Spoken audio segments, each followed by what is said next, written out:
அனைவருக்கும் காலை வணக்கம். இன்னைக்கு என்ன பேசுறேன்னா, அதான் தன்னம்பிக்கையில இப்போ 2, 3 நாள் அப்போ சொல்லிட்டு வந்துகிட்டு இருக்கேன். உங்களுக்கே ஏற்கனவே தெரியும், இந்த பல விளக்குகள் தந்த ஒளின்ற புஸ்தகத்திலிருந்து சொல்லப்படுகின்ற விஷயங்களை நம்முடைய பாரதத்தின் முன்னாள் குடியரசுத் தலைவர் அப்துல் கலாம் ஐயா அவர்கள் படிச்சுட்டு, இது என்னுடைய வாழ்க்கையை ரொம்ப செதுக்கின ஒரு அருமையான புஸ்தகங்கள்ல ஒன்று அப்படின்னாரு.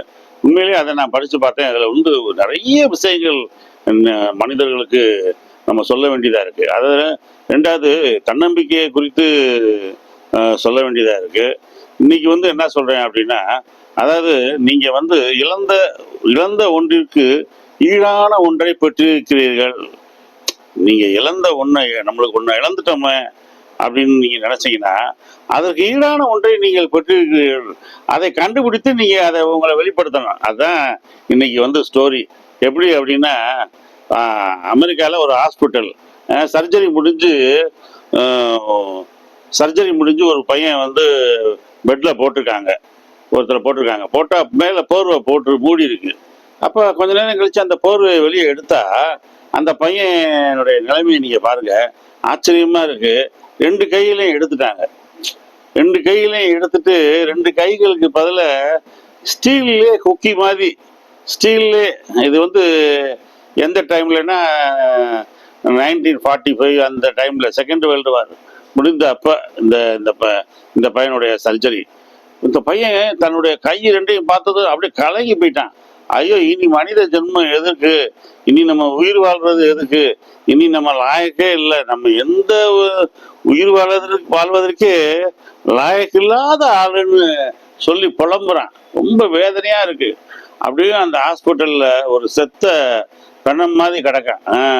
என்னடா நம்ம ஒண்ணுக்கும் இல்லாதவனா போயிட்டோமே அப்படின்றான். அவன் பேரு ஹெரால்டு ரசல். ஹெரால்டு ரசல்னா அவன் யாருன்னா, செகண்ட் வேர்ல்டு வார் டைம்ல பாராசூட்ல இவன் ஒரு ட்ரைனிங் அதிகாரி. இவன் பாராசூட் ட்ரைனிங் ஆஃபீஸர். பாராசூட்ல பறக்கிறது, ஓடி ஆடி அப்படியே ஒரு புள்ளிமான் மாதிரி, ஒரு பட்டர்ஃப்ளை மாதிரி இங்கேயும் அங்கேயும் பறந்து குதிச்சு தெரிஞ்சுக்கிட்டு இருந்தவன். பாருங்க இன்னைக்கு அவனுடைய பரிதாபமான நிலைமைய. பாராசூட் கீழே விழுந்து 2 கையும் போயிடுச்சு. இப்போ ஹாஸ்பிட்டலில் அட்மிட் ஆகிட்டான். சர்ஜரி பண்ணிட்டாங்க. 2 கையும் இல்லாமல் அப்படியே படுத்திருக்காங்க. எவ்வளோ வேதனையான விஷயம். அப்போ இவனை பார்க்க வராரு. யாரு? இவனுடைய மேஜர். அவர் யாரு? அவர் ஃபர்ஸ்ட் வேர்ல்டு வார்ல இதே மாதிரி அவருக்கு அடிபட்டு அவரு 2 கையை இழந்தவர். செயற்கை கையை வச்சிருக்காரு அவரு. ஆம்புடேஷன் செயற்கை கை தான் அவருக்கு பொருத்தப்பட்டிருக்கு. அவர் இவரை பாக்குறாரு. பார்த்து சொல்றாரு, ஏய் ரசல், பயந்துராத, மலைச்சிராத, மனசு தடுமாறிடாத, மனசை விட்டுறாத, தற்கொலைக்குன்னு போகணுன்ற ஒரு எண்ணத்தை கொண்டுராத. உன்னால நீ உன்னுடைய இழந்த 2 கைகளுக்கு பதிலாக வேறொன்றை பெற்றிருக்கிறாய். அதை கண்டுபிடித்து செய் அப்படின்றாரு. எப்படி பாருங்க, உன் கை 2ம் போயிடுச்சியா? அவன் என்ன சொல்றாரு, அதுக்கு என்ன மெயினா சொல்றாங்க அப்படின்னா, உன்னுடைய பலவீனம்தான் உன்னுடைய பலம் என்ன என்பதை நிரூபிக்கிறது. நல்லா கவனிங்க. எமர்சன் சொல்றாரு, உங்களுடைய பலவீனம் தான் உங்கள் பலம் என்ன என்பதை நிரூபிக்கிறது. உங்கள்கிட்ட என்ன இருக்கு? என்ன சரி, கை போயிருச்சு, காலு 2 இருக்குல்ல, கண்ணு 2 இருக்குல்ல, வாய் இருக்குல்ல, காது 2 இருக்குல்ல, இதை வச்சு எவ்வளவு செய்ய முடியும்? எவ்வளவு விஷயங்கள் செய்ய முடியும் இந்த உலகத்துல. அதைத்தான் அவர் செய்யறாரு. அந்த மேஜர் சொல்றாரு, ரசல், டியர் மை கேப்டன், நல்லா தெரிஞ்சுக்க, உனக்கு 2 கை தான் போயிருக்கு. நீ 2 கை போனதுனால நீ என்ன, நீ ஒரு ஊனமுற்றவன். அதாவது இன்னைக்கு ஊனமுற்றவர்கள்லாம் டாக்டர் கலைஞர்கிட்ட போய் சொல்றாங்க, ஐயா ஒவ்வொன்றுக்கும் ஒரு பேர் வைக்கிறீங்களே ஐயா, ஊனமுற்றவர்னு எங்களை சொல்றாங்களே அப்படின் போது அவர் மாற்றுத்திறனாளின்னு வச்சாரு. மாற்றுத்திறனாளிகள் அப்படின்னு வச்சாரு. அதாவது ஊனமுற்றவர்னு சொல்லாதீங்க, ஊனமுற்றவர் சொன்னாங்க, அவங்க மாற்றுத்திறனாளிகள். சரி, இப்ப இவர் மாற்றுத்திறனாளி ஆயிட்டாரு. மாற்றுத்திறனாளின்னு பேர் வச்சாப்புல வலிமை வந்துருமா? இவர்கிட்ட திறமை வந்துருமா? ஆனா இவர் என்ன பண்றாரு, தான் படுத்த படுக்கையிலே இருந்து அழகா தன்னுடைய இராணுவ விவரங்களை பூரா மனசுல எழுதுறாரு. தன்னுடைய இராணுவத்தில் நடந்த நல்ல விஷயங்களை பூரா ரிகலெக்ட் பண்றாரு. இந்த சோகமான நிலைமையில இவர் ரிகலெக்ட் பண்ணிக்கிட்டு இருக்கும்போது அந்த ஹாஸ்பிட்டலுக்கு ஒரு டைரக்டர் வர்றாரு. அந்த டைரக்டர் இவர்கிட்ட பேசுறாரு. இவர்கிட்ட ஒரு செகண்ட் வேர்ல்டு வார் ஒரு சோல்ஜரு, ஒரு மிலிட்ரி ஆஃபீஸரு, இவர் வந்து இப்படி அடிபட்டு கிடக்காரு. இந்த நிலைமையில அவர்கிட்ட பேசுவோம்னு அவர் பேசும்போது இவருடைய தன்னம்பிக்கையான பேச்செல்லாம் கேட்ட உடனே அவர் படத்துல கொண்டு போய் இவரை நடிக்க வைக்கிறாரு. நடிச்ச உடனே இவர் நடிக்க வச்ச உடனே இவர் என்ன பண்றாரு, நடிப்பு, சினிமா, டைரக்ஷனு, ப்ரொடக்ஷனு, எடிட்டிங்கு, இந்த விவரங்கள் எல்லாம் இவர் கத்துக்கிட்டாரு. எப்படி பாருங்க, இவர் அதான் சொல்றேன், உன்னுடைய பலவீனத்தில் தான் உன்னுடைய பலம் என்னவென்று உனக்கு தெரியப்படுத்தும்னு எமர்சன் சொல்றாரு. உன் பலவீனம் தான் உனக்கு பலம் என்னன்றத உனக்கு கற்பிக்கும்ன்றாரு. அதே மாதிரி சினிமாவில் நடிக்க போகும்போது அருமையான அவார்டெல்லாம் வாங்குறாரு.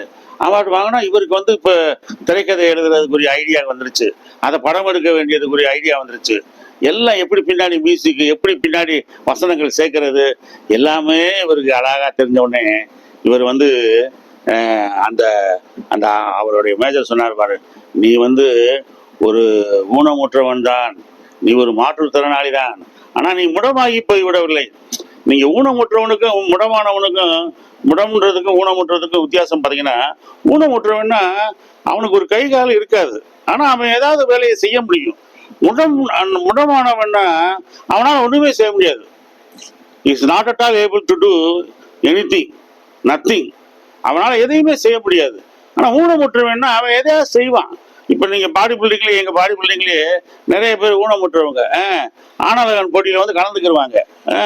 பாருங்க, அவங்களுக்கு வந்து பாரா ஒலிம்பிக் இருக்கு, ஊனமுற்றவர்களுக்குன்னு பாரா ஒலிம்பிக் இருக்கு. அதுல லாங் ஜம்ப் இருக்கு, ஹை ஜம்ப் இருக்கு, ரன்னிங் இருக்கு, ஷார்ட் புட் இருக்கு, ஏகப்பட்டது இருக்கு. நம்ம ஊர்ல எல்லாம் தமிழ்நாட்டுல மாரியப்பன் ஒருத்தர் வந்து ஹை ஜம்ப்ல வருஷம் ஃபர்ஸ்ட் வாங்கிட்டு இருக்காப்ல பாரா ஒலிம்பிக்ல.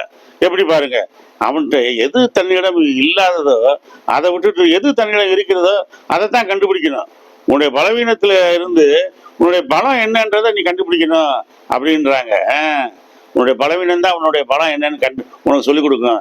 இப்போ இவர் வந்து 2 சினிமாவில் நடிச்சாரு, 2 அவார்டு வாங்கினாரு.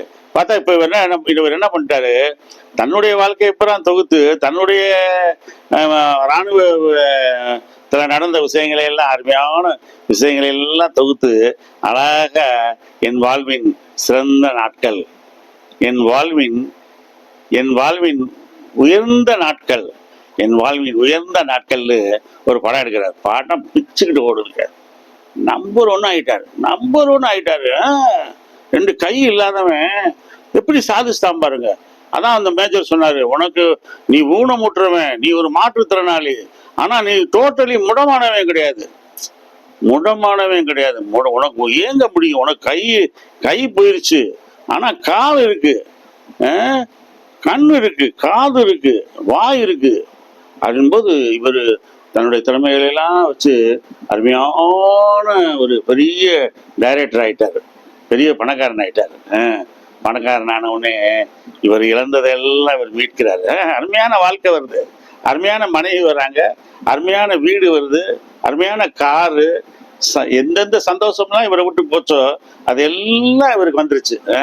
இப்ப இவர் என்ன சொல்றாரு, சரி எல்லாத்தையும் நான் அடைஞ்சிட்டேனே, எப்படி அடைஞ்சேன், என்னுடைய பலவீனத்தினாலதானே அடைஞ்சேன், என் பலவீனத்துல இருந்து என்னுடைய பலத்தை நான் கண்டுபிடிச்சதுனால தானே அடைஞ்சேன், அது மாதிரி நான் சும்மா இருக்க மாட்டேன்னு சொல்லிட்டு இவர் அப்படியே ஒவ்வொரு ஊருக்காக போறாரு. அங்க உள்ள அந்த மாதிரி இவரை மாதிரி பலவீனமானவங்க, கைகால் உடஞ்சவங்களை, மாற்றுத்திறனாளிகளை பூரா பார்த்து பேசுறாரு.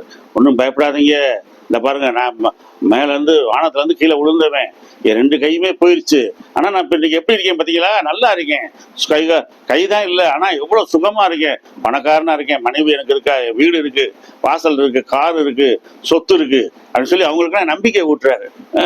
ரேடியோவில் பேசுறாரு, டிவியில பேசுறாரு, எல்லாம் அமெரிக்க மக்கள் பூரா கேட்குறாங்க, ஓ என்னப்பா அது, கைகால் இருக்கிறவனை விட மிகச்சிறந்த ஆற்றல் உள்ளவனா இருக்கானே அப்படின்னா, உன்னுடைய பலவீனம்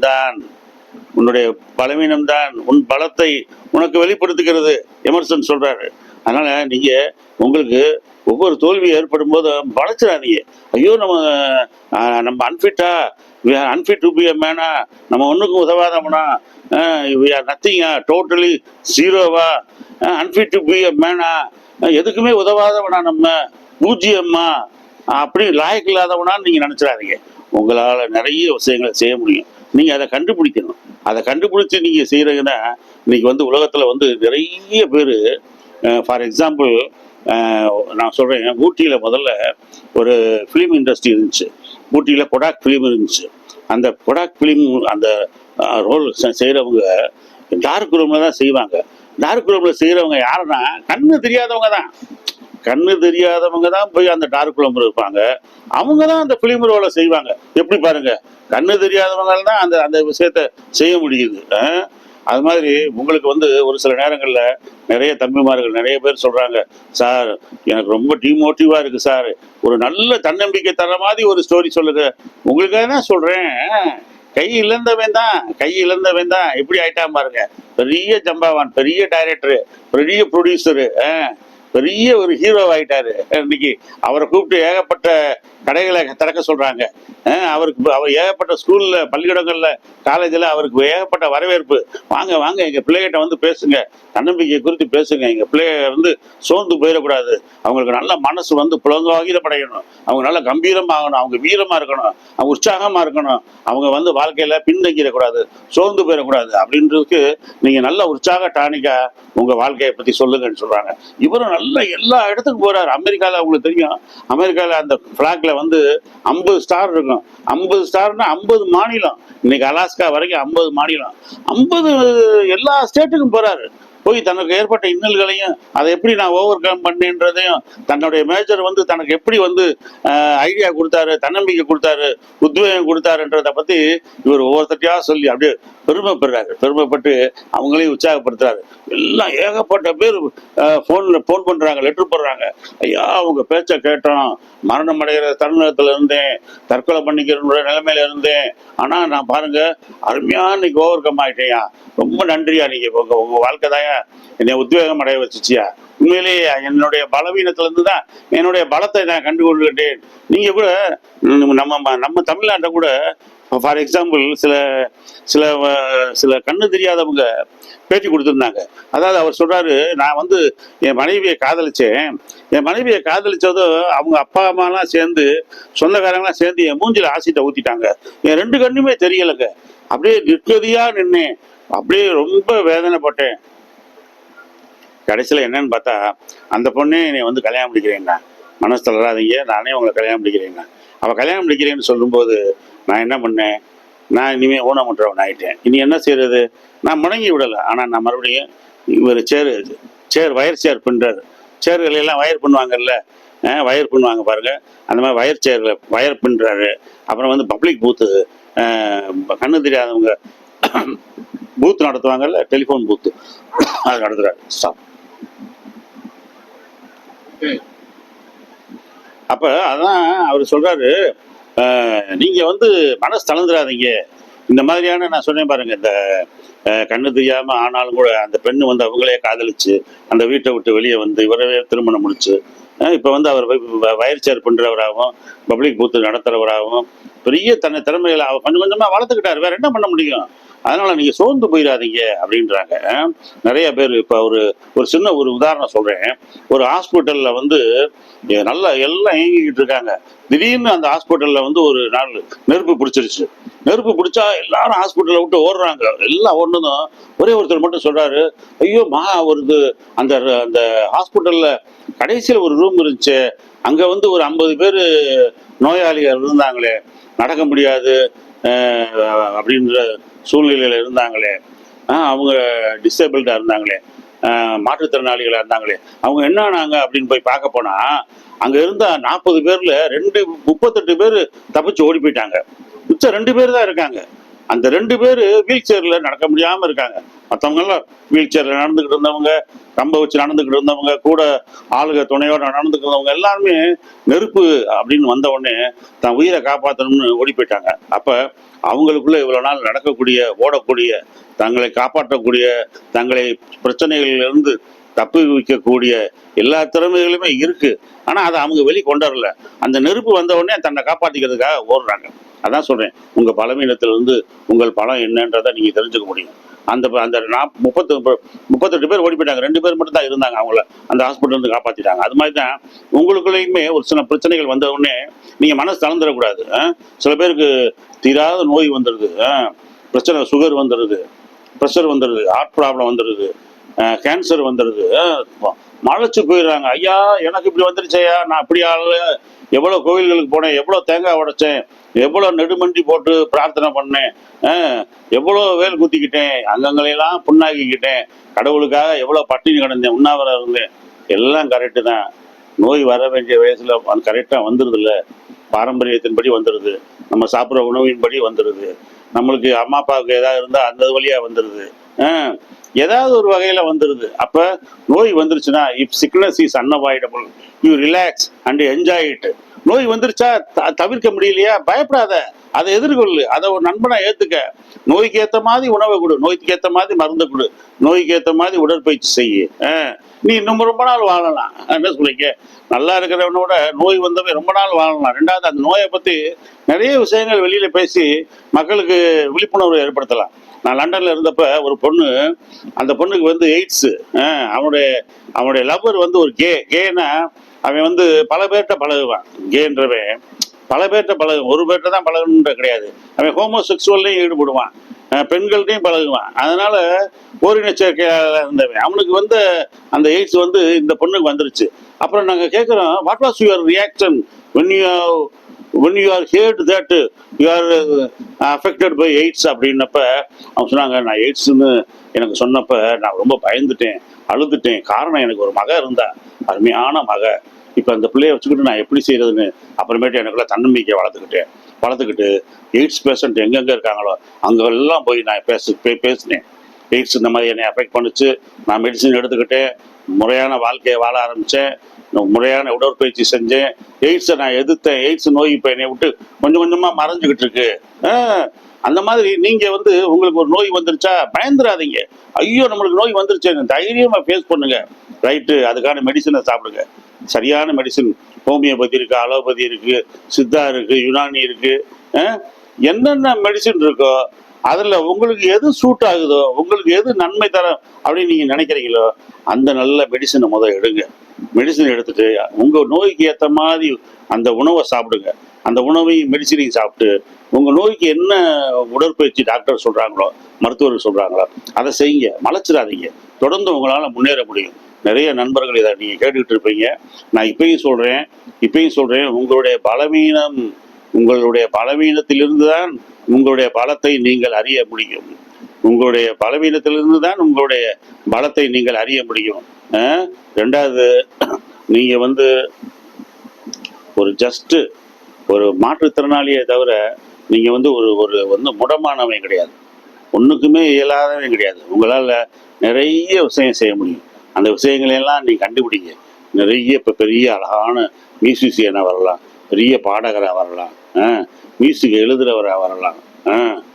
உங்களுடைய திறமைகளை என்னென்ன வழி உலகத்தில் எவ்வளோ விஷயங்கள் இருக்குது அதையெல்லாம் பார்த்துக்குங்க. உங்களுக்கு எதை கற்றுக்கிற முடியுமோ அதை கற்றுக்கிட்டு நீங்கள் வந்து உலகத்தில் ஒரு பெரிய ஆளாக வரட்டுமா. உங்களுடைய நம்பிக்கை தான் உங்களை வந்து வழி நடத்தும். உங்களுடைய பலவீனத்திலிருந்து தான் உங்களுடைய பலம் கிடைக்கும். தைரியமாக இருங்க, ஃபேஸ் பண்ணுங்க, வாழ்க்கையில் வெற்றி பெற வாழ்த்துக்கள். நன்றி. வெற்றி நிச்சயம்.